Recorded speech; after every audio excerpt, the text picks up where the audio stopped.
Hi everyone, it's Dr. Heather, and I am so happy you're here. I'm very grateful you're here, that you want to learn more about my course, Know Your Body, period, because I love this course. I think it's super important. So I'm going to talk about why I created it and why it's important, and let's get started. All right, happy, healthy, menstruating teen. I mean, this is what every parent of a girl wants, and every doctor wants to see their female patients feeling happy and healthy about their menstrual cycle. And it's really important because I feel like if any of you follow me with Human Body Detectives, or you're a patient of mine, you know that I'm all about education because I really, really believe that the more we understand how our bodies work, the more respect we have for it. And because of that, you just innately want to nourish and support it. And then I see this when people start really understanding how their body works, and then they start taking better care of it and making healthier lifestyle decisions, they realize the biggest side effect is feeling good and feeling empowered and feeling confident and feeling strong. And that's really what I want teenage girls to feel and to get and to bring that into womanhood. So when they get through the teenage years and they're going off into the world, they really have a great understanding on how their body works, and that really is empowering. And so that is one of the big reasons that I wanted to create this course. So there's going to be a lot of graphics that I show that are in the course that I've put on my slideshow. And this is one thing that I just really wanted to bring up. Like, knowledge is power. And I just spoke about that. The more we understand how our body works, the more apt we are to make healthier lifestyle decisions. I really, truly believe that. But with that, we have to be gentle with ourselves. We need to not be hard on ourselves because we all have bad days, and we need to take care of ourselves during those times. I mean, life is ebbing and flowing, and we have to embrace that, learn from it, and let it go.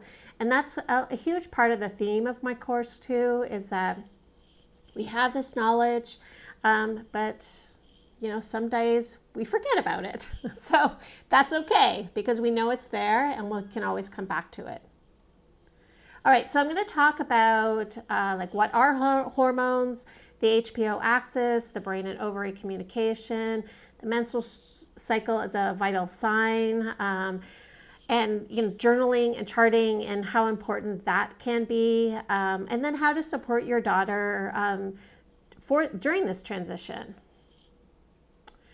Okay, so, I'm a mom. I have, my girls are almost out of their teenage years. I have a 19-year-old and a 22-year-old. But I have to say that when my older daughter was going through puberty, it was really hard not to put on my doctor's hat and to be a mom and just embrace where she was and try to figure out how to be there for her. And I just, one big thing that I really remember during this time, and I don't really recall how old she was, but it was definitely in that 12 to 14 time period. And she came downstairs and in the first thing in the morning, and I was always kind of on my tippy toes because I don't know, what is she going to be in a mood today? How is she feeling? So started out as positive, like, how'd you sleep? What's going on? What are you doing today? All those kind of general stuff to welcome to this new day. And she just looked at me and started crying. She was like, I don't know who I am. I don't know what's happening. I feel so different. And really, my heart sunk because this was the first time that I really put it together how hard this transition is mentally, emotionally, and physically. I mean, usually we talk about the physical stuff, but really what's going on inside their body and how they're thinking and how they're adapting to this transition. And, and all the girls are going through it at different times, and that can be hard as well. So, that is another reason that I decided to put this course together, and so that she could, just a second. So she could take this course with some of her good friends, or maybe her school would teach this course, so that she felt, that maybe her mom wasn't talking to her about it, that her friends were, doing it together, but she could always come back to me and ask questions. So, that again is one big reason that I felt like I needed to put this course out into the world. And then the other thing that I just wanted to touch base here with is that, when girls start to have their period, when they enter the menstrual cycle world, the periods are heavy, and there is some PMS, there's some headaches, there's some moodiness. This kind of physiologically is normal. I mean, not that to say that we want this, we need to support it, but typically what a lot of parents do is they go straight to their doctor, which makes complete sense, and the doctor will put them on a pharmaceutical drug most of the time. And there's no problem with this if it's well thought out, and the side effects are given. I don't discount that solution at all. However, it doesn't always address the root cause. And so, when we think about a newly menstruating girl, their periods are heavy. That's like the big thing. Like when I talk to some of my patients who have been on these pharmaceutical drugs since they started their period, and they went on these drugs because of the heavy cycles. But at this time, the brain and the ovaries really haven't optimized their communication. There's typically a lot more estrogen in the system, which is a growth hormone. So that is a reason why we have the heavy periods. There's not that much progesterone because we haven't started to ovulate. And the progesterone is kind of, makes us feel calm and confident and secure. So we don't have that much of, we don't have that effect in our body, in the first couple of years of when we start to menstruate. So this is very typical, and sometimes it can take up to 3 years for a cycle to become balanced, I guess we could say. But that's not to say we can't nourish and support it during that time. And so, that is a lot of what I talk about in this course, is really letting girls understand the different phases and what you can do within that phase to support yourself, whether it's through nutrition or even using some herbs and herbal tea and even essential oils, and just some beauty care stuff too, because a lot of time when we get these surge of different hormones, it can make our skin more oily. So I definitely think there's a lot of things that we can do to help support to us through this transition. Instead of going straight to the pharmaceutical drugs, which, down the road can cause a lot of issues for many patients. And I've taken a lot of patients off these pharmaceutical drugs, and it can be hard, but they always feel better when they're off, and there's other solutions. All right, so what are hormones? So they're chemical substances. They're released by glands called the endocrine glands. And we have on this image here the pituitary gland, the hypothalamus, and they're both in the brain.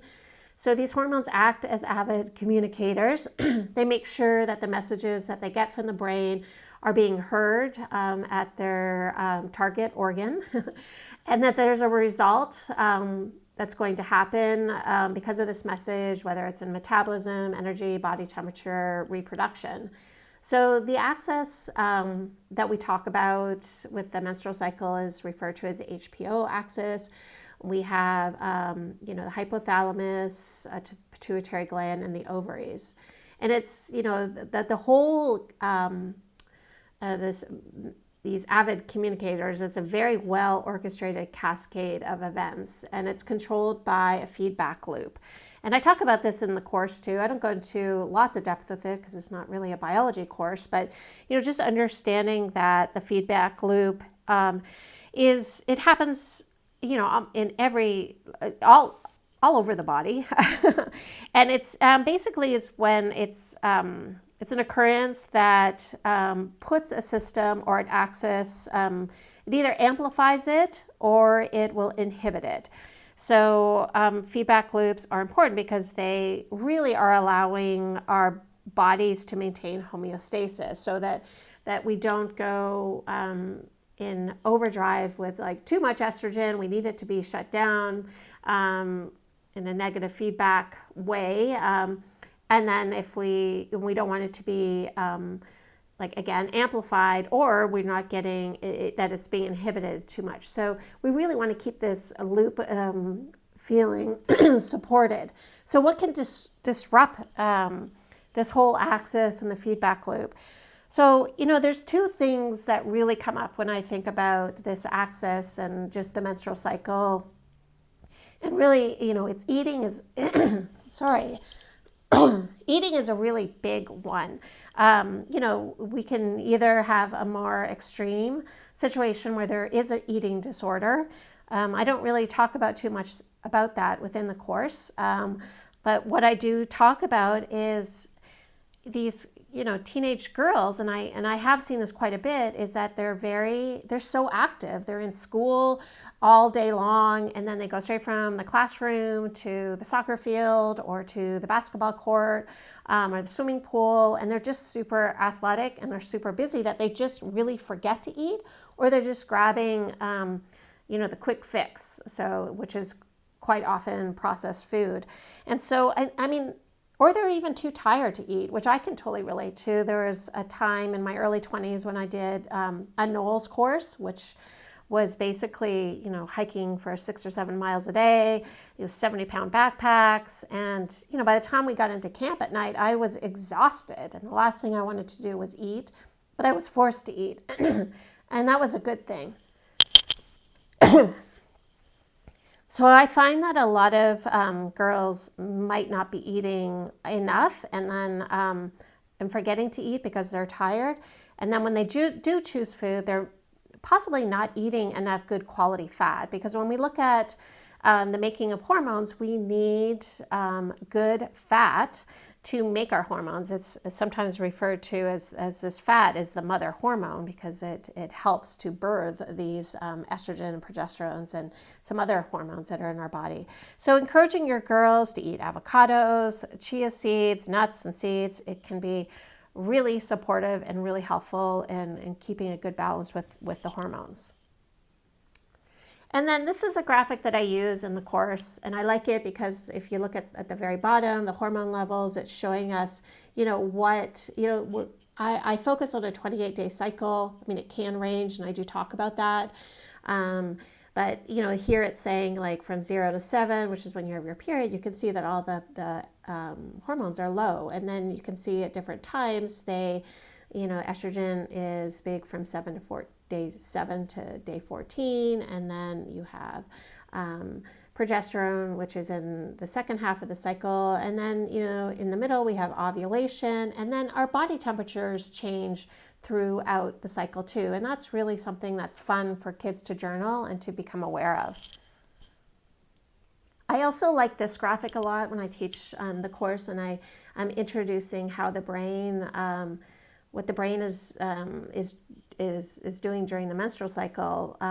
Because when you look at here, we see estrogen building. I like to talk about estrogen and progesterone as the two main hormones, but as we see estrogen building around day 5 up until like say day 14-ish, estrogen is one of its superpowers is increasing serotonin and the number of serotonin receptors.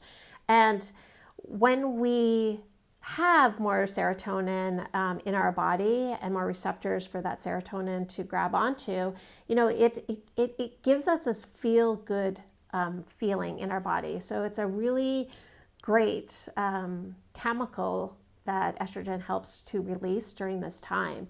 So, here I, have during this time with the brain that you're feeling social, you're feeling strong, you're feeling energetic, you're feeling confident.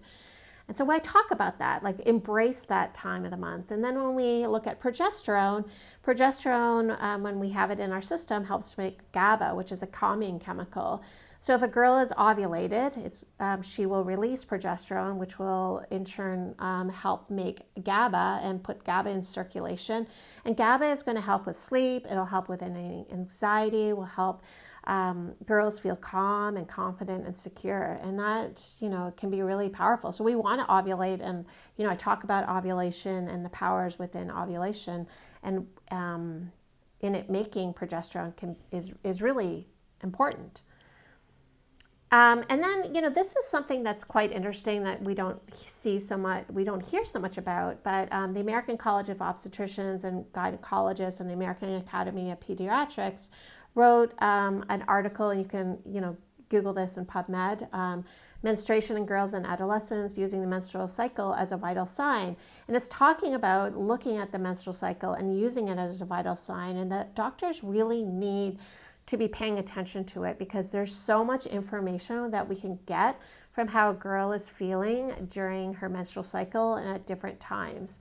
And Geraldine Pryor is an endocrinology professor, and she talks about the menstrual cycle being a vital sign because it's an indicator of health, because what we're eating, what we're not eating, how we're moving, how we're not eating, if we're hydrated or not hydrated, or not sleeping well, or if we're moody and anxious, that can really tie into, are you making enough progesterone? Are you making too much estrogen? Is there not a good balance here? So it is something that doctors really need to be talking about and asking. And so with that, one way that we can do is journaling and charting, and finding out, the why and how to find your own rhythm, because everyone is different. So, there's a lot of reasons why we would want to do this. First is we can figure out when to expect our menstrual cycle so we can be more prepared. It increases some awareness of possible emotion and physical symptoms during your cycle. So if, after a few months, we can start to see patterns like, are you irritable or cramping or get headaches at different times during your cycle? And then we can, circle that back to, do we have too much estrogen? Is there too much testosterone? Are you not ovulating and not making progesterone? So, those are really, being able to see patterns is really a great way to be a health detective. And then with that, you can, bring that to your doctor, and you can say, this is what's going on. This is the patterns that I'm seeing. Like, what can we do to address these symptoms and prevent them and before they come? So this is, really important stuff to journal and to chart. And there's, it doesn't have to be paper and pen anymore, which is, with there's so many apps and stuff. It's a lot different than when I was younger. And so, so this is how you can support your daughter. And so, with journaling and charting, getting an app like Clue or iPeriod, those are two. I have a few more that are in the resource section of my course. And I think there's definitely one that's directed just for teenagers, and I can't remember it offhand, but it's in the resources. And even, getting a thermometer so your daughter can do their basal body temperature in the morning, because, that's a good indicator, if where you are in your cycle, because, your temperature does change. And I talk about that in the course as well. I love seed cycling for a couple of reasons. It kind of keeps you in tune with your cycle, and there's a few different seeds that can be really supportive for either estrogen or progesterone. I also love it because it's encouraging some good fats in your diet and some good fiber. And a lot of people aren't eating enough fiber, so seed cycling is something that I really am always encouraging. And then, of course, keeping nourishing food in the fridge and pantry. And I see this all the time with all age kids. It's just always better not to have. It's just hard because, when we are really hungry, which is what happens with everybody, is like all of a sudden you go from not feeling hunger, and then all of a sudden you're starving, and you're just going to gravitate to whatever is easy. So typically what's easy is in a package, so more processed food, which is not super helpful for supporting your body. of course, moderation is okay. So what I usually suggest is, I would have, and I still do, I have glass containers that I fill nuts and in so that my kids can just go, grab a handful of nuts. I always had fruit available, cut up vegetables with different dips like hummus and bean dips. Those can be, so easy for them to grab, and even making chia seed pudding and putting that in the fridge, that can be really great for kids too. So, and I'm not against eating, a lot of the packaged foods like chips and things like that, but I try to only have those for like picnics and parties. All right, and then of course you can have your daughter take Know Your Body course, period course. This is what it's all about. There's different parts. You got to start somewhere, and that is I go into depth with from sleeping and the importance of sleeping and why sleeping is important, to moving your body, to nutrition, to beauty care, to self-care using crystals and essential oils.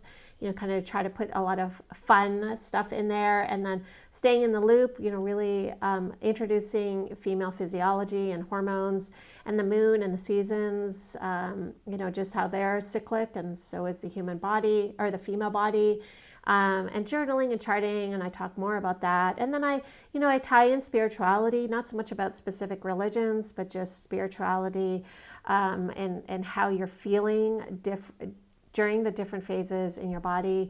And so, if a girl is, practices a certain religion, they can tie that into what I talk about too. I don't go into specifics of religion, but just spirituality in general. And then part 3, it's not just a phase. So we talk about the 4 different phases: the menstrual phase, follicular phase, ovulation phase, luteal phase.